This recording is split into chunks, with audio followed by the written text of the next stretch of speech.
నమస్కారం. నేను వివరాలు పోయే ముందు మొన్న ఫ్యూచర్ సిటీ కోసం ఫౌండేషన్ స్టోన్ వేసినప్పుడు ఉన్న ఫోటో ఇది. ఈ ఫోటోలో ముఖ్యమంత్రి రేవంత్ రెడ్డి గారు, ఉప ముఖ్యమంత్రి, మరి వీళ్ళిద్దరి మధ్యలో ఉన్న ఇద్దరు వ్యక్తులు ఇద్దరంటే ఇద్దరు కూడా రియల్ ఎస్టేట్ దందా నడిపేటోళ్ళు. ఒకరు కిచ్చిన లక్ష్మారెడ్డి గారు, ఇటీవల వర్టెక్స్లో ఈయన పేరు బయటికి రావడం జరిగింది. అంతేకాకుండా ఫయీం ఖురేషి, ఈయన మైనార్టీ ఇన్స్టిట్యూషన్ చైర్మన్. ఇక్కడ అడ్వర్టైజ్మెంట్ రంగాలు కానీ సెక్రటరీలో ఏం పైరవేలైనా కానీ పెద్ద పెద్ద లక్షల కోట్ల రూపాయలు విలువ చేసేటువంటి ప్రతి అంశంలో ఫయీం ఖురేషి పేరు ప్రథమంగా నిలబడుతుంది. మరి ఈయన ఈ మధ్యలో ఎందుకున్నాడు? ఈయన మంత్రి, చీఫ్ సెక్రటరీయా, దేనికోసం ఉన్నారు? ఇంకోటి, ఇక్కడ ఉన్న వ్యక్తులలో ఎక్కడికి వెళ్ళైనా ఒక రియల్ ఎస్టేట్ అంటే ఒక ఫ్యూచర్ సిటీ కోసం పెడుతున్న ప్రాంతంలో ఈరోజు అమెరికాకి వెళ్ళి కానీ లేకపోతే డల్లాస్ అని చెప్తున్నావు, డల్లాస్కి వెళ్ళి కానీ వేరే దేశాలకు వెళ్ళి ఈరోజు ఇంటర్నేషనల్ సంస్థలు ఏమన్నా వచ్చినాయా? ఎవరైనా పాల్గొన్నారా? డెవలప్మెంట్ చేసేటోళ్ళు ఎవరు ఉన్నారా అని అంటే ఎవరు రాలే. ఈరోజు వీళ్ళు ఉన్నారు, వేం నరేందర్ రెడ్డి ఉన్నారు. అంటే రేవంత్ రెడ్డి పక్కన మొత్తం ఎవరైతే రెగ్యులర్గా దందాలు నడిపిస్తారో సెక్రటరీని అడ్డాగా మార్చుకొని అటువంటి వాళ్ళు ఈరోజు ఉన్నారు. ఏ సెక్రటరీ అయితే ఒకనాడు ఎన్టీ రామారావు గారు ఉన్నారు, ఏ సెక్రటరీలో ఒకనాడు కాసు బ్రహ్మానందరెడ్డి గారు ఉన్నారు, ఏ సెక్రటరీలో ఒకనాడు పివి నరసింహారావు గారు ఉన్నారు, అసలు ఏ సెక్రటరీలో ఒకనాడు వైఎస్ రాజశేఖర రెడ్డి గారు ఉన్నారు. అసలు సెక్రటరియట్లో ఈరోజు ఒక క్రిమినల్ 89 కేసులు ఉన్నటువంటి క్రిమినల్ ఓటుకు నోటు కేసులో రెడ్ హ్యాండ్ దొరికినటువంటి వ్యక్తి ఈరోజు సెక్రటరీలో కూర్చొని ఈరోజు దందాలు నడుపుతుండ్రు. ఆ దందాలో భాగంగానే ఈరోజు మరి ఫ్యూచర్ సిటీ అనేది లేపిండు. ఈ ఫ్యూచర్ సిటీ గతంలో ఫార్మా సిటీ అనేది పెడతామని చెప్పి అక్కడ ఈ ఫార్మా సిటీ అనేది పక్కన పెట్టి ఈరోజు ఫ్యూచర్ సిటీ అనేది లాగు తీసుకొచ్చిండ్రు. దేనికోసం చేసిండ్రు? ఇక నిజంగా ఈరోజు హైదరాబాదు 100 సంవత్సరాలు గడిచినా కానీ ఇంకా ఇక్కడ మౌలిక సదుపాయాలు అనేది పూర్తిగా రాలే. ఈరోజు మీరు అడ్డగుట్టకు పో, పార్సిగుట్టకు పో, రామ్నగర్కు పో, రిసాలగడ్డకు పో, సికింద్రాబాద్కు పో, విద్యానగర్ పో, నువ్వు ఏ ప్రాంతాల్లో పోయినా ఎక్కడికి పోయినా ఈరోజు గతుకుల రోడ్లు, వసతులు లేని దవాఖాన్లు, వసతులు లేని స్కూళ్ళు ఉన్నాయి. ఇంకా ఈ హైదరాబాద్ పూర్తి స్థాయిలో డెవలప్మెంట్ కావాలంటే 100 సంవత్సరాలు కావాలి. ఆల్రెడీ మనకు దాదాపు 6.74 లక్షల కోట్లలో అప్పులో ఈరోజు మనం ఉన్నాం. అదే అని నువ్వే చెప్తావు. ప్రతి మంగళవారం ఆర్బీఐ బ్యాంకుకు మనం 2,000 కెళ్ళి 3,000 కోట్ల బాండ్లను, తెలంగాణ బాండ్లను మనం తాకట్టు పెట్టి 20 సంవత్సరాలు 30 సంవత్సరాలు తాకట్టు పెట్టి ఈరోజు తీసుకొచ్చి జీతాలు ఇచ్చుకునే పరిస్థితిలో ఈరోజు ఉన్నాము. మన ఆర్థిక పరిస్థితి ఇట్లా పెట్టుకొని నీవు 1,50,000 కోట్లతోని మూసీ సుందరీకరణ అంటావు. ఈరోజు మూసీ సుందరీకరణ ఒక స్కామ్ అయితే 101% స్కామ్. ఆ స్కామ్ అయితే ఇంకొక దిక్కు మన ఈరోజు ఏది ఫ్యూచర్ సిటీ ఎవరి కోసం? ఎవరి ఫ్యూచర్ కోసం? రాబోయే తరాల కోసం. ఎవరి ఫ్యూచర్ కోసం కాదు, ఇది కేవలం రేవంత్ రెడ్డి ఫ్యూచర్ కోసం, బట్టి విక్రమార్క గారి ఫ్యూచర్ కోసం.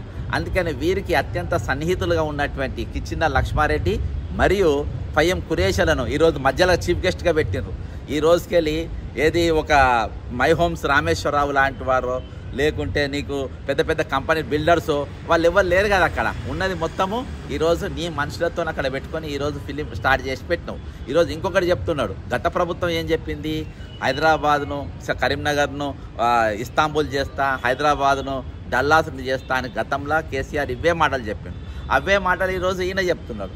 ఈరోజు ఇప్పుడంట ఫ్యూచర్ సిటీకి వెళ్ళి డైరెక్ట్ అమరావతికి బుల్లెట్ ట్రైన్ అంట. ఇక్కడ ఉన్న ఎల్ఎన్టీకే దిక్కు లేదు. ఇలా ఎల్ఎన్టీ నష్టంలో పోతుందని చెప్పేసి వాళ్ళు వదిలేసుకుంటే నువ్వు 15,000 కోట్లు తీసుకొని ఈరోజు తెలంగాణ ప్రభుత్వం నీకు మెట్రోను తీసుకునే పరిస్థితి ఉన్నది. ఈరోజు మెయింటైన్ చేయలేని పరిస్థితి ఉన్నది. అలా అనేకమైన టెక్నికల్ పాయింట్స్తో ఈరోజు టెక్నాలజీతో మెట్రో నడుస్తుంది. రేపు ఇయాల్టి వరకు ఎటువంటి ప్రమాదాలు లేకుండా సాఫీగా నడిచిన మెట్రోను ఇప్పుడు ప్రభుత్వం తీసుకున్నాక వచ్చే రోజుల్లో ఏ విధంగా కొనసాగుతాయని తెలియని పరిస్థితులలో ఈరోజు ఉన్నది. ఈరోజునే ప్రజాస్వామ్యబద్ధంగా అంటే ఈ తెలంగాణ కోసము ఏది సరిహద్దులతో ఏర్పడ్డ తెలంగాణ కాదు, ఇది భావోద్వేగాలతో ఏర్పడ్డ తెలంగాణ. 1,200 మంది విద్యార్థులు తమ ప్రాణాలను త్యాగం చేస్తే ఆ రక్త మాంసాల పునాదులపైన ఏర్పడ్డ తెలంగాణ ఈరోజు. నా స్వయం పాలన కోసం ఏర్పడ్డ తెలంగాణ, నా ఆత్మగౌరవం కోసం ఏర్పడ్డ తెలంగాణలో నేను రీప్రజెంటేషన్ ఇయ్యనీకి, చీఫ్ సెక్రటరీ రీప్రజెంటేషన్ ఇయ్యకి, ఈ ఫ్యూచర్ సిటీ అనేది రైతులను చంపనీకి అని చెప్పి, లేకుంటే తెలంగాణ ప్రజలను చంపనీకని, ఇక్కడ తెలంగాణలో ఉన్న పర్యావరణాన్ని ముఖ్యంగా హైదరాబాద్ పరిసర ప్రాంతాల్లో పర్యావరణం చంపనీకి అని చెప్పి ప్రయత్నం చేస్తుందని, దీనిపైన చీఫ్ సెక్రటరీకి నేను ఇన్ని పేజీలతో మొత్తం డాక్యుమెంటేషన్తో నేను రీప్రజెంటేషన్ ఇయ్యనికి వస్తే ఏకంగా ఒక ముఖ్యమంత్రి కార్యాలయంకి వెళ్ళి బక్క జెడ్సన్ అనేటోని కానీ, లేకుంటే ఆయన పిటిషన్ ఎవరైనా పట్టుకొచ్చేటోని కానీ లోపలికి రానియద్దు అని చెప్పేసి బాజాబ్తా ఈరోజు గవర్నమెంట్ ఆర్డర్స్ ఇచ్చే పరిస్థితి, నాకు పాస్ ఇచ్చేటోళ్లకు నోటీసులు ఇచ్చే పరిస్థితి వచ్చిందనంటే ఇంతకు మించిన దౌర్భాగ్యం మీకు ఏమున్నది తెలంగాణలో? ఇంతకు మించిన దీన్ని ఆత్మగౌరవం అంటారా? దీన్ని ఏమంటారు? ఈరోజు నన్ను హైదరాబాద్ను డల్లాసం చేయమని నేను అంటలేను. హైదరాబాద్ న్యూయార్క్ సిటీ లెక్క చేయకు, నాకు హైదరాబాద్ లెక్కనే ఉండని. హైదరాబాద్లో అండర్ గ్రౌండ్ డ్రైనేజ్ ఈరోజు లండన్లో లేదు, న్యూయార్క్లో లేదు, లేకుంటే వేరే దేశాలు లేదు. ఎప్పుడో కొన్ని దాదాపు 70, 80, 100 సంవత్సరాల క్రితమే నిజాం సర్కారు అండర్ గ్రౌండ్ డ్రైనేజ్ చేసిన పరిస్థితి ఇది హైదరాబాద్ చరిత్ర. హైదరాబాద్ చరిత్ర ప్రపంచ దేశాలు మాట్లాడుకోవాలి. ప్రపంచ దేశాల పేర్లు తీసుకొచ్చి హైదరాబాద్కి పెట్టాల్సిన, నాకేమన్నా నువ్వు చేయగలిగితే నిజంగా తెలంగాణ ప్రజలకు నేను మంచి చేయాలనుకుంటున్నా అంటే నువ్వు ఏం చేయంటే, ఇంకొకసారి ఓటుకు నోట్ల జైలుకు పోయిన దొంగను ముఖ్యమంత్రి కాకుండా చేస్తా, నా సొంటోడు ముఖ్యమంత్రి కాకుండా నేను చూస్తా, నేను 89 క్రిమినల్ కేసులున్న క్రిమినల్ ఇంకోసారి ముఖ్యమంత్రి కాకుండా చూస్తానా మాటి. అంతకు మించిన భాగ్యం మాకేం లేదు.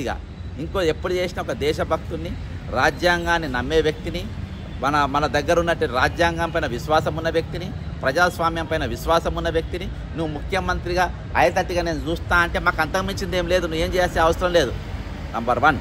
ఇంకొకటి, ఈరోజు ఆల్రెడీ మనకు హైదరాబాద్ రింగ్ రోడ్ల 1,00,000 ఎకరాల భూములు ఖాళీగా ఉన్నాయి, 1,00,000 అపార్ట్మెంట్లలో ఉన్న ఫ్లాట్లు ఖాళీగా ఉన్నాయి. ఇయాల్టికి అవే పక్కన ఉన్నాయి. ఇక్కడికి వెళ్ళి 50-60 కిలోమీటర్ల దూరంలో ఉన్న ఫ్యూచర్ సిటీకి అక్కడికి వెళ్ళి ఇక్కడ మొత్తం ఈరోజు కాంక్రీట్ హబ్గా మారి అక్కడికి వెళ్ళి ఈరోజు హైదరాబాద్ గాలి, ఇప్పుడు మనము 12 గంటలకు ఇక్కడ ఉన్నాము, ఉక్కపోస్తుంది. అంటే దాదాపు చలికాలంకు దగ్గరలో ఉన్నాము, ఉక్కపోస్తుంది, గాలాడతలేదు, ఆక్సిజన్. ఎందుకు ఇది? ఈరోజు మొత్తం కాంక్రీట్ హబ్గా ఈరోజు మారిపోయింది. సెక్రటరియట్ దగ్గరనే పరిస్థితి లేదు, మొత్తం ఈరోజు కాంక్రీట్ హబ్గా మారిపోయింది. అంటే 50 కిలోమీటర్ల తర్వాత కూడా ఈరోజు కాంక్రీట్ హబ్ లెక్క మారుస్తాము, మేము రియల్ ఎస్టేట్ వ్యాపారం చేస్తాము, ఆ విధంగా దాన్ని డెవలప్ చేస్తామని అంటే ఈరోజు అక్కడ దాదాపు 1,00,000 చెట్లు రేపు కొట్టేస్తారు. అక్కడ ఎలుగుబంట్లు ఉన్నాయి, కుందేళ్ళు ఉన్నాయి, జింకలు ఉన్నాయి, జాతీయ పక్షులు ఉన్నాయి, నెమళ్ళు ఉన్నాయి. ఈరోజు అవి మొత్తం సర్వనాశనమయ్యే పరిస్థితి. దాదాపు అక్కడ 4 రిజర్వ్ ఫారెస్ట్లు ఉన్నాయి. ఏది?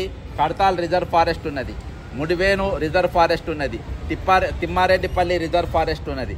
ఇక్కడ ఎకాలజికల్ సెన్సిటివ్ ఏరియాస్ ఇక్కడ లొకేషన్ అయి ఉన్నాయి. 15 కిలోమీటర్ల విస్తీర్ణంలో ఈ 3 రిజర్వ్ ఫారెస్ట్లు ఉన్నాయా లేవా? రిజర్వ్ ఫారెస్ట్ ఉంటే ఆ రిజర్వ్ ఫారెస్ట్ని కొట్టేసి నువ్వు ఏ విధంగా అక్కడ ఫ్యూచర్ సిటీ చేస్తావు నువ్వు ఈరోజు. ఇంకొకటి, ఈరోజు అవుట్ ఆఫ్ కోర్ట్ సెటిల్మెంట్ చేస్తాం. 2013 చట్టాన్ని, ల్యాండ్ ఎక్వేషన్ చట్టాన్ని ఎవరు తీసుకొచ్చిండ్రు? మన్మోహన్ సింగ్ గారు, కాంగ్రెస్ ప్రభుత్వం తీసుకొని వచ్చింది. అప్పుడు నువ్వు ల్యాండ్ ఎక్వేషన్ గత ప్రభుత్వం మేము మోసం చేసింది. వీళ్ళు ఆల్రెడీ మొన్న 2023 కాంగ్రెస్ ఎన్నికల మేనిఫెస్టోలో పెట్టిండ్రు, మేము ఇక్కడ ఉన్న రైతులను అందరిని ఆదుకుంటాము, పర్యావరణాన్ని కాపాడుతామని చెప్పి. ఇప్పుడు మేము 1,00,000 చెట్లు కొట్టేస్తావు, ఇదో వన్యప్రాణాలను నాశనం చేస్తా అంటావు. ఈరోజు రైతులకు 2013 చట్టం ప్రకారం మేము అవుట్ ఆఫ్ కోర్ట్ సెటిల్మెంట్ చేసుకున్నామని అంటే అవుట్ ఆఫ్ కోర్ట్ సెటిల్మెంట్ చేసుకున్నది ఎక్కడిది? కోర్టులకు పోవద్దనుడు ఎక్కడిది? అంటే 101% ఇది ఒక ముఖ్యమంత్రి అనాల్సిన మాటేనా? న్యాయం జరిగినప్పుడు కోర్టుకు పోతారు, కోర్టుకు పోయే అవసరం లేదు. మీరు అవుట్ ఆఫ్ కోర్ట్ సెటిల్మెంట్ ఒక గుండా చెప్తారు, మన కోర్టు బయటకు వచ్చి సెటిల్మెంట్ చేసుకుందామని ఒక సెటిల్మెంట్ చేసేటోడు చెప్తాడు. ఈ సెటిల్మెంట్లు చేయనీకే ఈరోజు ఫహీం ఖురేషి అనేటోడు కానీ మధ్యలో ఉన్నాడు.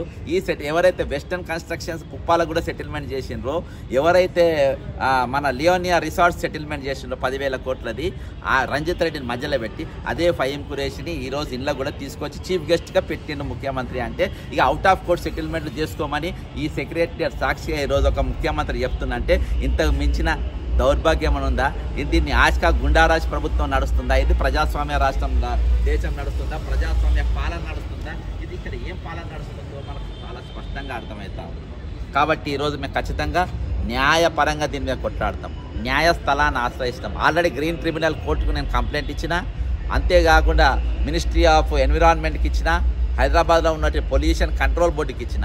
ఇవేవి లేకుండా నువ్వు అవుట్ ఆఫ్ కోర్ట్ సెటిల్మెంట్ అన్నావు కదా, మేము కోర్టులోనే దీన్ని ఛాలెంజ్ చేస్తాం, కోర్టులో నిలబడతాం. రైతులు కూడా భయపడాల్సిన అవసరం లేదు. ఇవాళ అదృష్టమో దురష్టమో తెలియదు. ఇక్కడ బస్ స్టాండ్ కట్టాలనుకున్నా, రోడ్లు విస్తీర్ణం చేయాలనుకున్నా, ఒక ఫార్మా కంపెనీ పెట్టాలనుకున్నా, ఇంకా ఏది చేయాలనుకున్నా ఈరోజు పేద రైతుల భూములే గుర్తుకొస్తాయి. ఎందుకో కేసీఆర్ భూములు గుర్తురా, వీళ్లకు రేవంత్ రెడ్డి భూములు గుర్తురావు, లేకుంటే ఇలా మంత్రుల భూములు ఎవరి పోవు, పేదోళ్ళ భూములే పోతాయి. ఎస్సీ ఎస్టీ బీసీ బడుగు బలహీన వర్గాలే భూములో పోతాయి. గొప్పల భూములు ఎవ్వరు కూడా పోవు, అంతా ఈరోజు పేదోళ్ళ భూములే పోతాయి. దీనికి గల కారణం ఏందో నాకు అర్థం కాదు. అంటే వాళ్ళకి అదృష్ట జాతకులు కావచ్చు, ఈరోజు పేద రైతులు మాత్రము దురదృష్ట జాతకం వాళ్ళకు ఉంది కావచ్చు అనిపిస్తుంది. కానీ వాళ్ళ తరపున ఖచ్చితంగా నిలబడతాం, న్యాయపరంగా కొట్లాడతాం. కోట్లపైన మాకు నమ్మకం ఉంది, కోట్లపైన మాకు విశ్వాసం ఉంది. ఈ ప్రజాస్వామ్యాన్ని కాపాడుకుంటాం, ఈ పర్యావరణాన్ని కాపాడుకుంటాం, రైతాంగాన్ని కాపాడుకుంటాం, అంటే అటవీ సంపదను కాపాడుకుంటాం, వన్య ప్రాణులను కాపాడుకుంటాం. జై తెలంగాణ, అమరవీరులకు జోహార్.